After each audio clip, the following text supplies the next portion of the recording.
obaasanii jiran dhugee jiraarra takka dhugee ittiin bokokiyaa ittiin hafan adda'u tokko ammoo ittiin fayyaan isaa achiin haa ba'u. Dawaan har'a bakka bultii kana akkanatti qopheessanii damma ummanni qabu mammaaksa ummanni qabu wajji qabatama ummanni keenya keessa jiru wajji bifa kanaan qindeessanii namaa dhiheessuuni rabbi biraa kennama gaafa qabdii malee waan namni illee danda'u miti. Rabbiin umrii keessan isin haa kaa'u. Ittaansee gadaa Umar ibn Khattaab keessa namticha tokko jaartii dadhabee Umar itti madda jedhee dhufe. Yoo inni mana Umar jala gahu jaartiin Umarillee Umar mana keessatti irraan faca'aa jirti. Namtichi Umar ibn Khattaabii ka lafarraa ol nama fuudhu sanga ulee qabatee deemu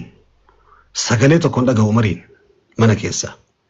Namtichi jaartii isaa himatuu dhufe wayita inni balbala Umar ibn Khattaab jala gahu isin irraan faca'uu jirti. Umar ibn Khattaab irraan namtichi afaan qabate fi Umarii an beeku santu Umarii alattuu naman dhiifne har'a sagalee dubartii jaartii isaa ala dhagahu maal ta'ee Umariin kun tasgabbaa'e ana maaltu na tuqee jaartitii himachuu dhufe jedhee ofirra garagale. Yeroon ofirra garagalu miilli isaa lafa shokoysiteeti Umar ala mana keessaa sagalee isaa ala dhagahee gabba'ee balbala isaan qabanee hoytanni gabbahu namtichi achi garagalee deemaa jira. Hey jedheen as deebi jedheen hin deebi'e. Dhuftee hulaa jala geessee maaltu ofirra as deebise jedhe. Jennaan bar jaartiti ya dadhabee sitti himadha jedhee hoytaan dhufu teetu mataa gubbaan si faca'aa jirteedhe. Umar ibn Khattaabii an ala beeku santu antuuta bishaan bu'ee jechuun qimee dhabamee Umar ibn Khattaab dhabamee isin jiraatte. Ani kam himachuu dhufa an Umarii an beeku sun osoo akkana ta'u an kam himachuu dhufa ofirraa garagalee jedhe. Umar ibn Khattaab waan jedheen radiyallahu anhu ardaah gara akaakayyoota haadhaatiin gara keenya kana deebi'aa beektu Umar ibn Khattaab kuni Umar ibn Khattaab ibn Nufayl ibn Abdul Uzza jara kana Nufayli fi Khattaabin illee namni dahee dubartii Habashaati. Waan jedheen Umar ibn Khattaab wanni siidhaan wedheenan wanni akkasi cal'iseef loluu wallaalle dhahuu wallaalle garuu galata isin naa goote dachaa jecha kiyya caalina cal'isiise jedheen Umar ibn Khattaab. Ibidda jala ooltee garaa kiyya ibiddi naqabate naqabbaneessiti jedheen. Ibidda shahwaa gabbaasee ala na salphisu mana keessatti na sattarte jedheen. Ilmaan babbareeda lo'lu'a fakkaattu oomishtee naa kennite jedheen. Uffata kiyya miiccitee ala na bareechite jedheen. Ka isiin kan hunda naa goote sababuhaa saraab jedhee arrabni isiitu mutumti isaa qayyootaa fi bishaan fakkaatu malee homaa nan godhu arraba obsuu fi dadhabe jedheen jecha. Gocha hagas gahu dirqama rabbi sirran kaa'in meeqaatama naa taate ani jecha isii dadhabeetiin irraan faca'e Umar ibn Khattaab jechu kun qissaan seenaan kun qofti bultii jireenya keenya keessatti gahaadha. Dr. Aid bin Abdullah al-Qarni Aid al-Qarni ni beektani kitaab isaa tokko keessatti waan jedhu gaaf tokko dhufee jaartiin tiyyar raftii siree gara miiljalee gara gadi aanu kanaan taa'e jedhe isiin rafaa jirti jedhe. Isii birdilibsi uffattee ciiftu way miskiin jedhe Aid al-Qarni. انت لامرأة غريبة جاءت إلى رجل غريب انت لا أنا مبيكني كان اسيهم بيكني كوقاك أبوي كي دقدم أقول تكبك تكت ولا أقرين بيني نمبيكتو اسيم بيكو كاتي جارت أباقتي أبولي سقتي ليفتي جتشو هذا أفرها ليفتي كان قوتو أفرها ملكتي أنا مبيكني كانت تلفتي ofitti amantee mana kiyya keessa marattee akkana ciiftii jedhee Umar Aid al-Qarniin taa'ee ajaa'iba jedhe jaartiin. Jechuun akkaataan inni itti ilaalu jiru kana yoo wajjin jecha kana xiinxalitanii ilaaltan jecha guddaa beeki. Eeshi jedhe Aid al-Qarniin ani isii mana keessatti ka jireenya guutuu maatii guutuu ofirraa mulqitee natti dhufte. Bakka abbaan abuuffattee mana kana ciifti bakka haadhaan abuuffattee mana kana ciifti bakka obboleessaaf obboleettii fira isii guutuu ka keessa dhalattee guddattee oowwifatte san keessaa baatee mana kana ciifti akkamitti isii tan harka ka fuudhee dhahaa jedhe Aid al-Qarniin. Mana kana jireenya hidhaa itti godhee alatti hiriyoota biroo wajjin hoteelatti bashannanudhee haasawa dheeraa haasa'e. Haasofni kun haasawa guddaadha. Rasuulli Rabbii alayhi salaatu wassalaam حديث إمام الألباني حسن جدين كيستي من تزوج نمني فودي فقد استكمل نصف دينه نمني فودي ولك أمنتا إسا قوتتي الرسول عليه الصلاة والسلام ولك أشرها في مو فليتق الله في النصف الباقي كان هافي كيستي مربي إساها صداتو جلن واني رسول ربي أكاس جلنين مالف أمنتين إسلاما بلتي ولك ديني قولي ولك إيمانا قولي برسنتا شنتم أمنتا إسلاما أكنا برسنتا شنتم إيمانا جيسي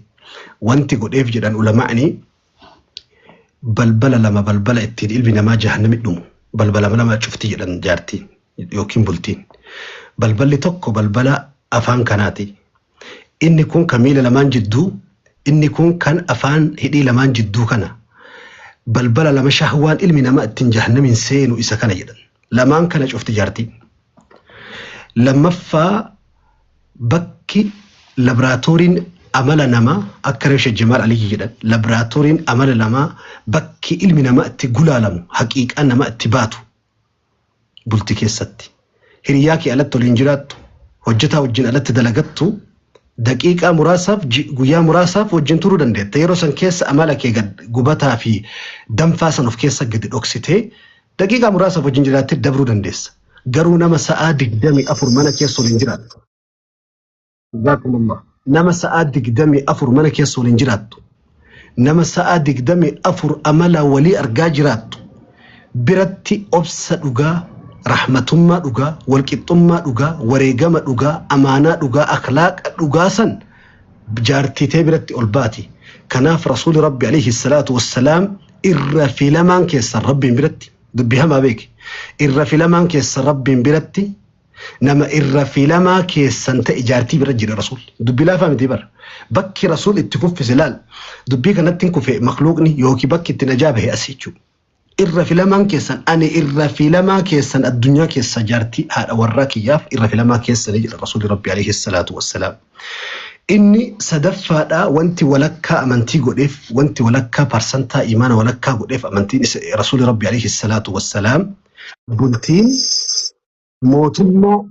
موتما تكا بر موتما قرقدا أمشو بيتك أجن دولة مصغرة موتما تكا جدانين بيتك أوهيدي بيا قصوتا وانسلا موتما تكو بيان بلچو بوتوف كيسة أمتو بلتي يجون هو قنسي ملكي سجرا قرى سياساتين ملكي سجرا سياسات قرى إيكونوميتين أكاتا اتي أومشتي في الدو في باسي في أكاتا هريغة تقوتو قوتو ملكي سجرا موتما تكا تكو كملكي ستي إجارتو جتشون أكناف دبي كيسا فقادلو أستاذ كينيا شيخك يا شيخ جمال حاجتو نفول دور جرا كسما صاحبك يا حمزة حسين نفول دور جرا جراف دبي ديسا حاسا شيخ جمال علي جرتي حاسا دبلو فسونتاني هو توكو بل إفني شرحي قونيتو مدبتشو هاتاتوف كان كافني ربين بلتي غاري بلتي بركة ورا بلتي جارتي في ربي هاتاسسو أمو سغنتاد مرتي ونن أمتشو بربادو hawaasni keenya sagantaa kana sagantaa yerootiif balbala bananne malee sagantaa kana qofa dubbanne irraa bunuu miti idni rabbiitiin hayyoota isin as jala gaafataa turtan shee ustaad shee Amiin Ibroo irraa qabee ustaad Raayyaa Abbaa Maccaa qabee hayyuun tokko nafu hundi isaa guyyaa isaa eeggatee dhufa tokkoon isaa nafu nama hunda wal bira isiniif inneen quuftanii yeroo takkatti waan qabdan guutuu gisee takka wal qabdanii yoo fixattan boroo eegas isin beeloftan isin beelessuuf isin dheebessuuf hambifnee irraa qoshorree mummuraatuma isinii dhiheessaa jirra hayyuun hundi isaatuun dhufa beekaan hundi isaatuun dhufa leenjinni kennama sagantaan ka tiktookiin jira ka iimoon jira akkasuma tartiibaan ka feesbuukaa jira hunda isaa mana jijjiiraa sagantaa mata duree barbaaddan isin gaafanne qabxiin isin irraa rakkattan maal akka ta'e gaafanne dhukkuba sooshaal miidiyaa qabnaa itti fayyadama isaan beeynu sababa itti fayyadama isaa wallaaluudhaan waan albee ittiin silaa qalannu deebifnee oliif hin qalaa jirra waa'een amaanaa biyya keenya ummata keenya jidduutti birrii wal bira kaa'ate namni wal waakkatuun waliin dalagatuu dadhabuun fatana ummanni keenya keessa jiru dubartoonni keenya biyya alaa bahanii karaa adda addaatiin miidhamuun karaa fatana hedduu keessa jiranii karaa musiibaawwan jireenya keenya keessatti sooshaal miidiyaan dhoqqee keessatti darbe furmaata nuu ta'a jennu isin gaafannee waliin mari'ata sagantaa bilchaataa gurguddaa guyyaa xiqqoo addisiisine sagantaa har akka har'a nama 10,000 kanaan dhuftanillee miti bakka isin hin jirretti nullee dhufnu waan ta'eef laffaatiin haga laffaatii keenyaatti waan wal madaalu dadhabbii keenyaatti wal madaalu hayyoota isin barbaaddan hunda tokko tokko qabannee kan ta'a nu ulfaadha galatoomaa warri hirmaattan warri hirmaachiftan cufa keessa rabbi isin irraa jaallatu wassalamu alaykum wa rahmatullahi wa barakatuh